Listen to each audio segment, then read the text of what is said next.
All right. Rick Hughes of Sword, welcome to 69 Faces of Rock. How are you doing today? I'm doing fine. I'm really happy to be discussing music with you tonight. Yes. Well, congratulations on your new album. When did you start working on it? Oh, way back, because it's a mix of old tapes we had left, we had kept back in the days. We were rehearsing a lot, all the time. So we recorded a bunch of stuff that we never released. And so when we started to do shows back in 2010,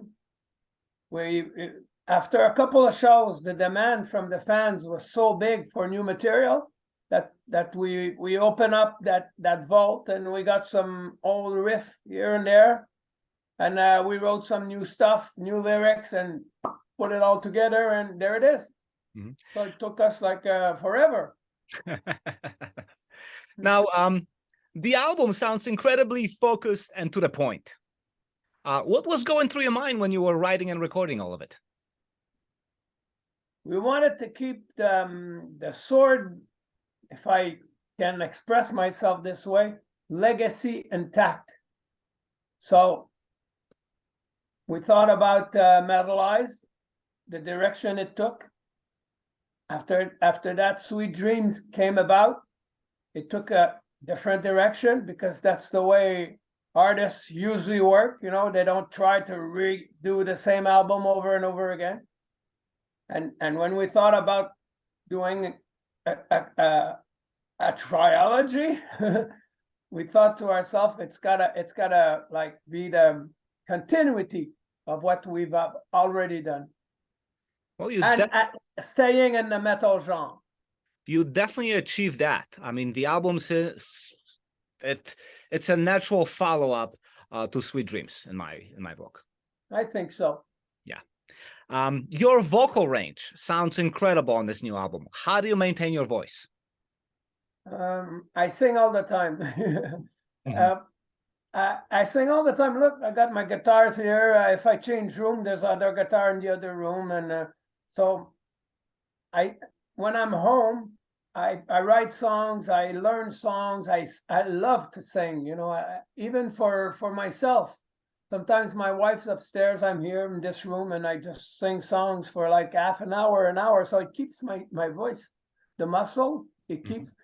But I don't do it to keep my voice in shape, but that's what it does, because I like to sing and play guitar.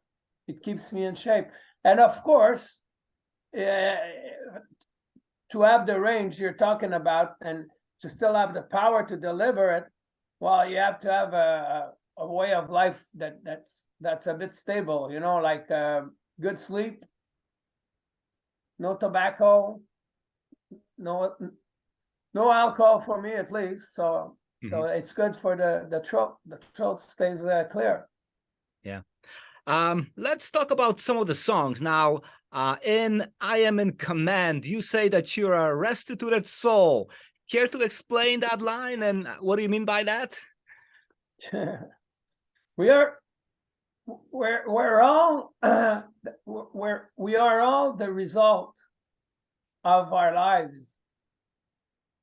I mean, if you're born with siblings that are close in years by the same parents, as you get older, you'll grow different from each other because that's the way it is, So that's what it means.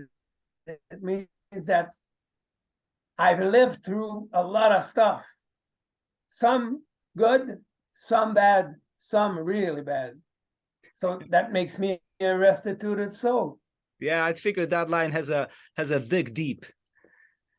In Unleashing Hell, it appears to be a very autobiographical song. So tell me about the Montreal in 1986. Yeah. Cocaine hits and many falls. I was talking about that in the other question, when I said sometimes one thing went good, bad, and really bad. So it was the 80s were great because we had fun. It was party time, There was a lot of excess, Sometimes there was even incorrect manners, you know, but that's the way the time was, you know, everybody was following the time, and so the 80s were, for us, Sword, we were on top of our game. In 86, we were on top of our games. We were opening for Metallica. We had Metalized that just was released and was all the critics around the world were loving it. So the phone kept ringing for us to join tours. We joined Metallica, we joined Motorhead in England, and probably in the question, so I won't go too deep into that. So now, what response is this new album generating? How are the old fans reacting to Sword returning to the studio and producing a record? And are you gaining any new fans out of that? Yes, we are. We are. The fans are really, really, really happy because they've been waiting for it for a long time. You know, you cannot erase Metalized and Sweet Dreams. You know, it left a mark. It left a sound. It left a vibe. So the four of us back then are the same four guys. You know, the lineup is exactly the same. So when we get into a room to write original stuff, then the four of us get that sound, the Sword sound. Excellent. Will there be any live shows, tours to promote this record? How are things looking? Yes, there already been some shows. We back in January we had a tour here in Quebec. So the crowds, the fans were there chanting the songs, chanting the old songs, chanting the new songs. Happy to be there. The fans, you know, everybody had a smile on their face. We were more than happy to be there because it's a, personally, for me, music is a lifelong thing. You know, I've been in the music thing since I was a kid. Back home, my parents were musicians, and my brother and I started to rock together. And then the two mics joined us, and we were 17 years old. 5 years later, we're opening for Metallica. A couple of years later, we're opening for Motorhead in England. And so it's an ongoing thing, you know. Mm-hmm. Any chance you can make it to the United States to do some shows or tours? We are more than willing to do it. We are more than willing. So right now we have offers for a lot of stuff, but because everything has changed in the music industry since the last 10 years, plus we have grown older, we have some stuff that we want to do, some other stuff that we're not interested in doing, you know. So we're waiting for the good offers to go do some shows in the United States, but we're looking forward to it. We've been to Chicago on the Sweet Dreams tour. I met you, like you said earlier, on the Saints and Sinners promotion tour. So I've been to Chicago a couple of times. Last time I went to Chicago was for Harley Davidson, and they flew me there. They took my bike. I own a Harley Davidson bike, FTW, it figures. And I left Chicago, and I did the Route 66 thing all the way to Santa Monica. So that's the last time I was in Chicago, in 2019. Well, let's hope next time beautiful town. You will be on stage. Exactly. Beautiful town. I was riding on my bike in Chicago and the lake and everything. And we started the Route 66. It took us like 2 weeks. Excellent. So under what circumstances did you reform as a band? Because you were inactive for a number of years. Well, it's got a lot to do with the internet, because now with the internet, you know exactly what the fans are thinking about, what they want, you know. So it started out with a page, a sword page, and then fans from all around the world started to write to us saying that we know we'll never see you live, but man, that would be nice. So I was thinking to myself, why is it impossible? Everything's possible. So I started to speak with my brother and Mike and the other Mike and say, listen, guys, it's been a while. Everybody's been doing good, you know, and their own career and doing their stuff. The kids are growing up. Very important. Why don't we take the sword out of the rock and just do some live shows? And we did, and the response was incredible.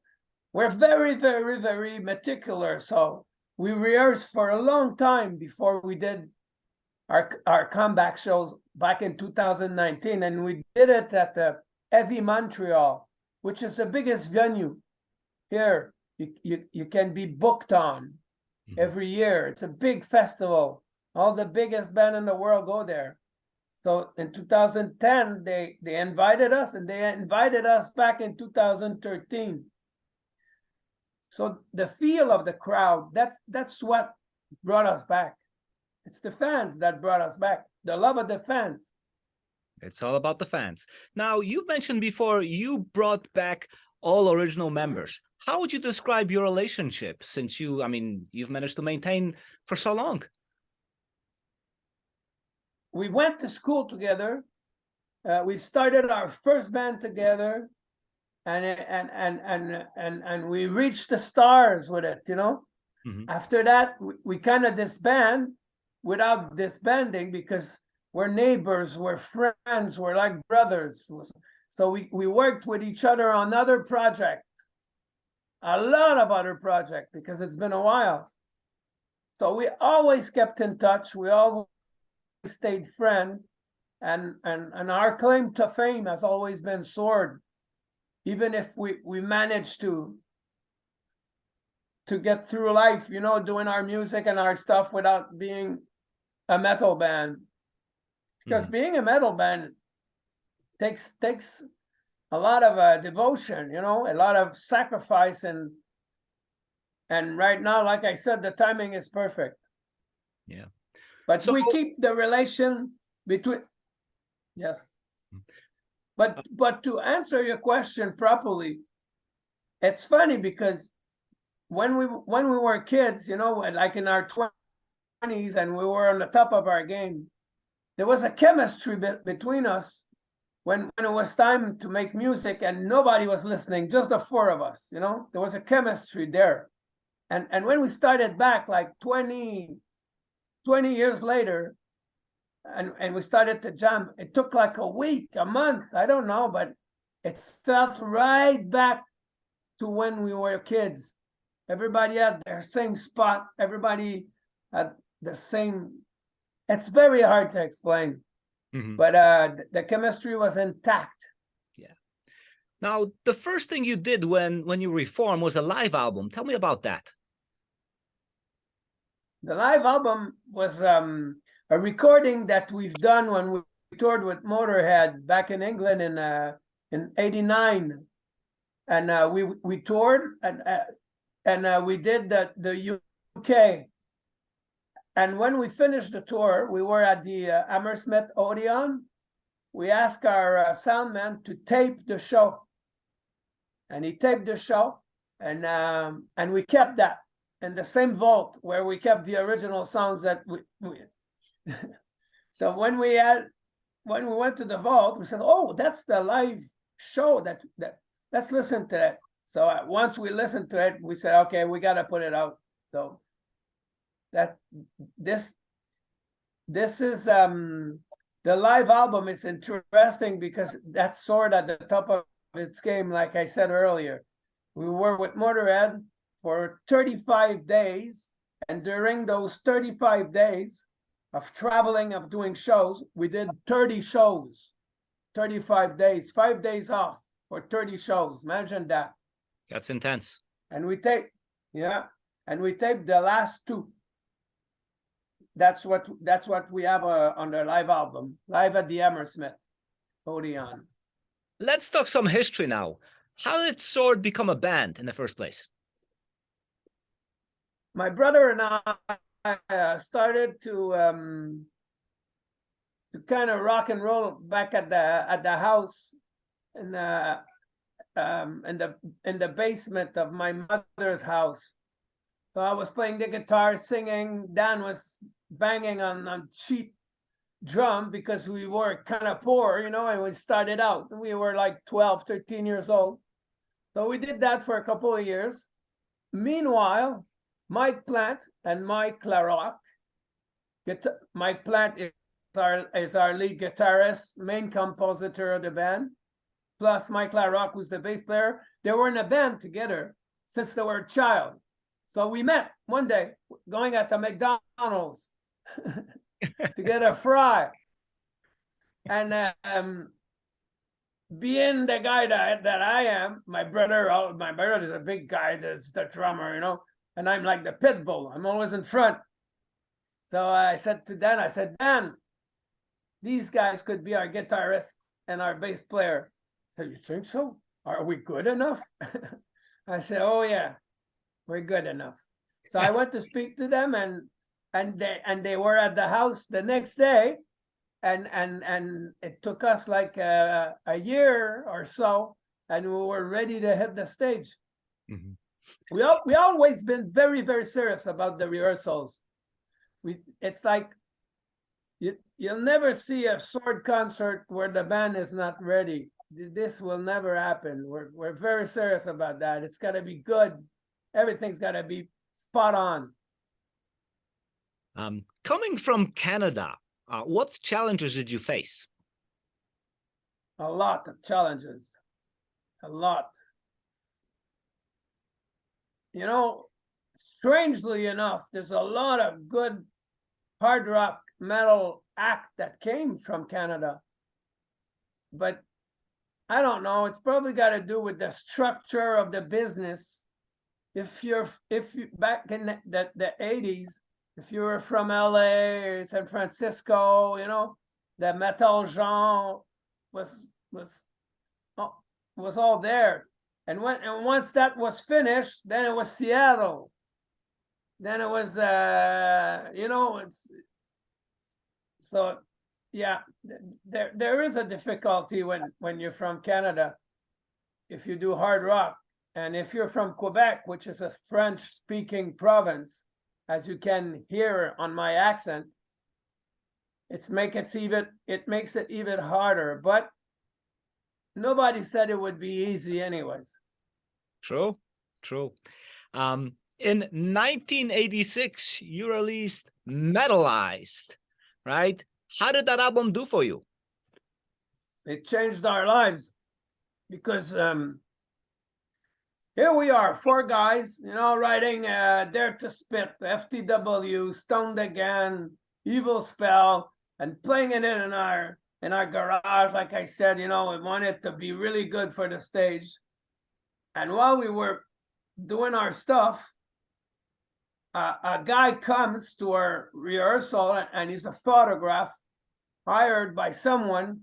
And once he's finished, he goes, hey guys, yeah, I know a record company in Montreal that's looking for a band just like you. Oh yeah, metal is on the rise, and they want to sign an act, and your songs are really good. I think they'd sign you on the spot. Well, he was right. That's how it started. Metalized. We were writing the songs were ready, and a record company, which at that time was Aquarius Record, they did a lot for us. They signed us, and we did like a good 5 years with them. Mm-hmm.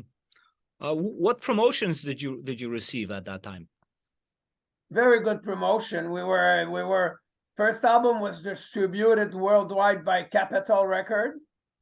So Capitol was taking care of the distribution. So Sword was everywhere, but being from Quebec, we couldn't be everywhere, you know, because of travel expenses and the tour buses and all of that. So we could have done more touring than we did, but that's the way it went. And we're still happy with the way things are today. Yeah. 2 years later, you followed Metalized with Sweet Dreams. What memories do you have from writing and recording this album? At this point, you are an established band. Yeah, well, thank you. Well, if my memory serves me correctly, we were very serious going into the studio and recording this album.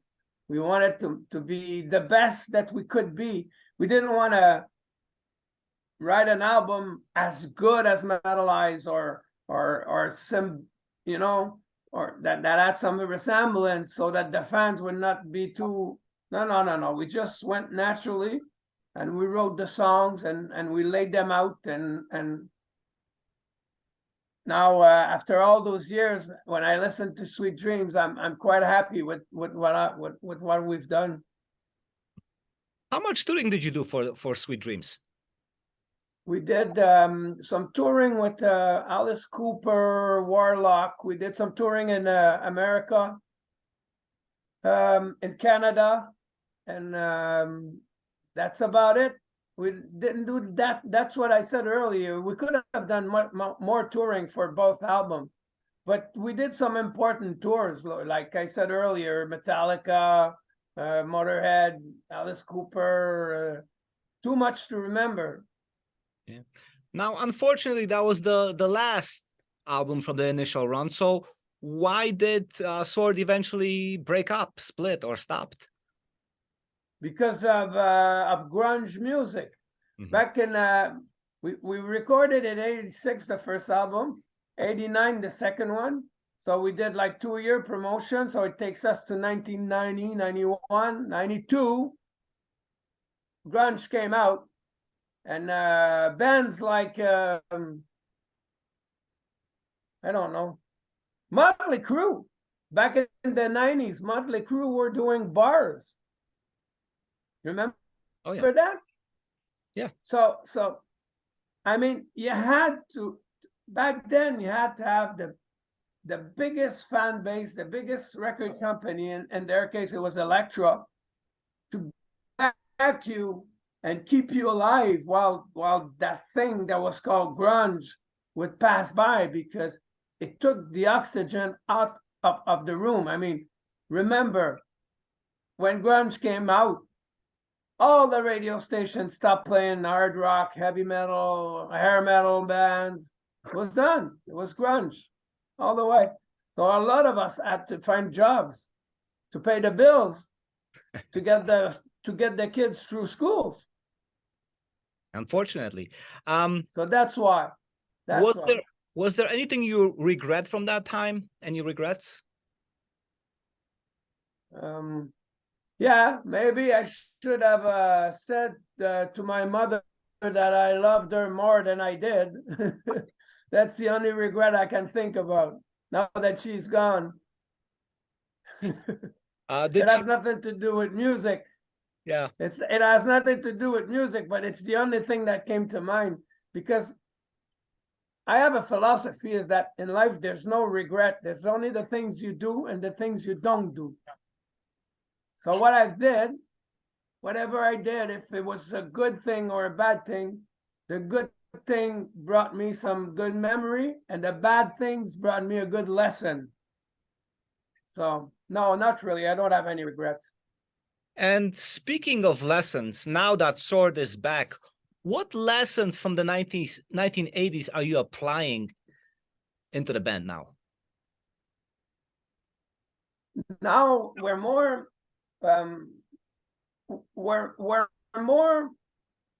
close knitted than we've ever been, because back then we were kids, and like all our idols, our heroes, were rock stars. So we wanted to be rock stars at all means. You know, just play the music all the time and have fun and be on tour and but now that's not what drives us anymore. At all. Right now, it's the opportunity to be on stage with the four of us playing our songs, you know, for our audience and just being a big communion. That's what we're looking for right now. Mm-hmm. Also, in the 1990s, you formed Saints and Sinners. What can you tell us about that band? Well, like I said earlier, I was trying my hand at something different because I'm the kind of singer that loves to sing. I said that earlier. So in between metal album, I thought to myself, let's try something a bit more mellow, you know, like hard rock or something different than metal. So I tried something with Saints and Sinners, and like I said, grunge music came and it washed that out too.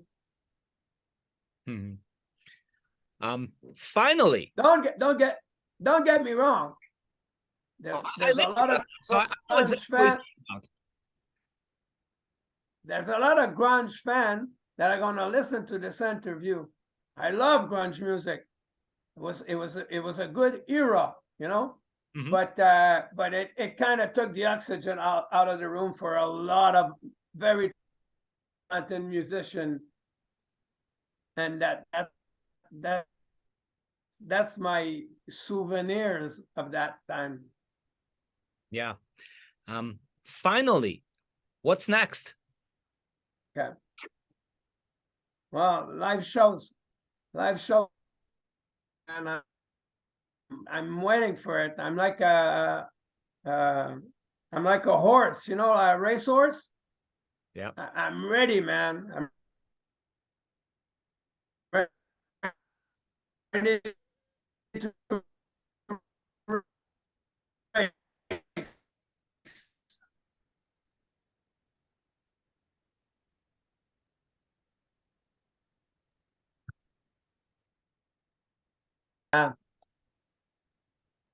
Well, Rick, thank you for speaking. At least it went. Sorry about that. Yeah. Thank you for speaking to me, and good luck with SOAR. I hope I get to see you in Chicago very shortly. Thank you very much, Mark, for your time.